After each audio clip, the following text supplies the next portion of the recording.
그 외국 생활 오래 하셔서 우리 국회의 인사청문회가 좀 생소하실 것 같습니다. 긴장을 좀 하셨나요? 네, 긴장을 하고 있습니다. 네. 예.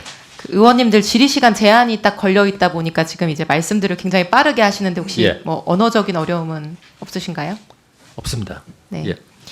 저는 이제 몇 가지 정책 질의 준비해 왔는데 그 전에 후보자 신상 관련해서 제가 볼 때는 좀 억울해 보이는 내용이 있어가지고 조금 더 분명히 소명할 기회를 드리고자 하는데요. 네. 첫 번째는 이제 고려대 편입학 1978년의 일입니다. 지금으로부터 예, 48년 그렇습니다. 전 슬라이드 보여주시면요. 아까 이제 동료 의원님이 제시하신 일자표인데요. 후보자는 78년에 옥스퍼드 대학 합격한 이후에 병역 의무를 이행하기 위해서 입학을 유예하고 국내에 들어왔습니다. 맞나요? 그렇습니다. 예. 네. 사실 해외에는 징병제도가 없다 보니까 그 대학 입학하고 쭉 스트레이트로 학업을 하잖아요. 네. 그러니까 후보자도 옥스퍼드 입학하고 쭉 스트레이트로 공부해서 6년 만에 학사, 석사, 박사 이제 다 마친 케이스인데 해외 대학은 한 번 입학하면 중간에 흐름을 잘 끊지 않는 편이죠. 네. 그러다 보니까 당시에 군복무가 33개월이었는데 예. 입학하고 중간에 학업을 끊지 않기 위해서 본격적인 학업을 시작하기 전에 군대 문제를 해결하려고 했던 것 같습니다. 맞나요? 그렇습니다. 예. 네. 그래서 당시 입대 가능 시점을 기다리면서 1년 정도 시간이 비는 상황이었고 그 시간에 놀지 않고 공부를 하려고 일시적으로 고려대에 입학해서 수업을 듣고 공부한 걸로 보입니다. 맞나요? 맞습니다. 당시 후보자가 19세였는데 뭐 그 시간 동안 만화책 보고 놀 수도 있었겠지만 그렇게 하지 않고 그 시간을 공부에 활용했던 걸로 보이고요. 네. 실제로 고려대 졸업장이 필요해서 입학한 것도 아니죠. 네, 그렇습니다. 네, 보니까 군대 제대하고 옥스퍼드 입학하면서 자연스럽게 고대는 재적 처리가 됐고요. 그럼 도대체 이게 뭐가 문제인가?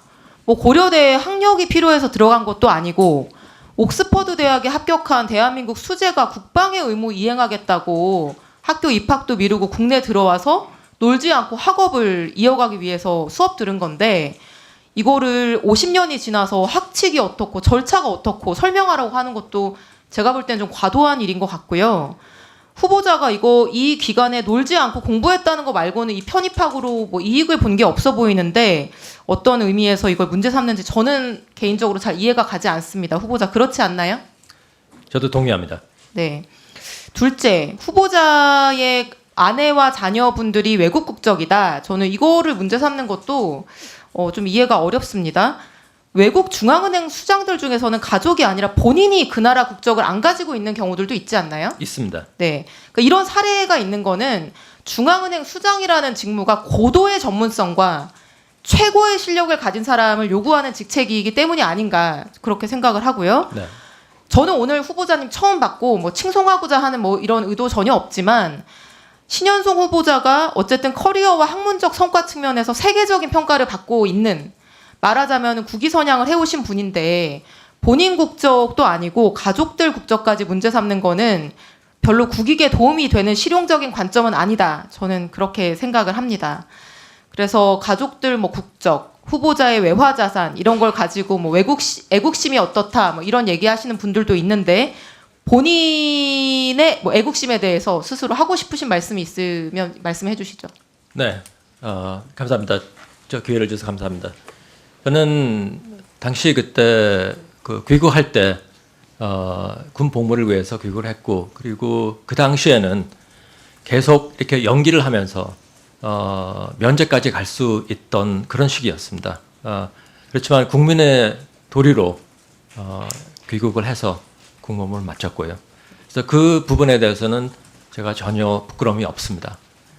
그리고 다시 한번 그 다짐을 하는데 저는 이것이 그 한국 경제를 위해서 헌신할 수 있는 마지막 기회라고 생각을 하고 그리고 귀국을 했습니다. 그래서 오로지 한국 국민을 위해서 열심히 일하겠습니다. 네.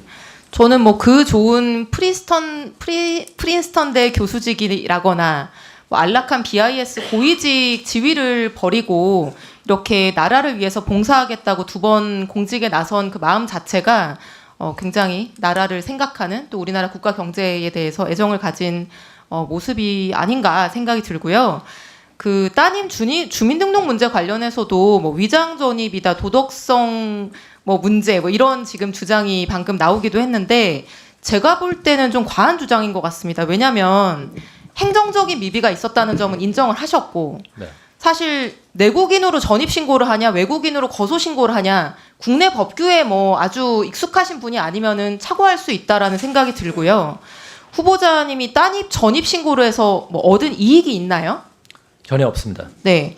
국회 인사청문회에서 위장 전입이 문제되는 경우는 어떤 경우냐면은 자녀를 유리한 학교에 입학시키기 위해서 허위로 주소를 옮겼거나 아니면 뭐 청약 가점을 받기 위해서 실제 같이 살지도 않는 가족들을 영끌해서 막 부양가족으로 올리거나 이런 부당한 목적이 있을 때 이게 문제가 되는데요.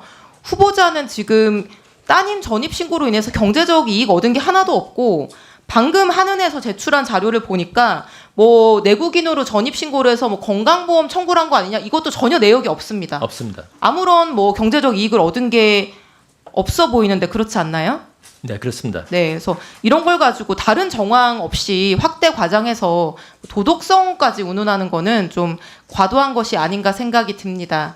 그래서 오늘 제가 주질의에 준비해온 정책 질의 보충 질의 때 말씀을 드릴 거고 네. 한국은행 커뮤니케이션의 앞으로의 방향성 그리고 그린스완에 대해서 보충 질의 때 질문을 드리겠습니다. 알겠습니다. 네, 그리고 더 추가로 좀 앞서서 본인 신상에 관련해서 나왔던 얘기 중에 설명을 좀 더 할 필요가 있다라고 생각하는 부분이 있으면 추가로 말씀하셔도 좋습니다.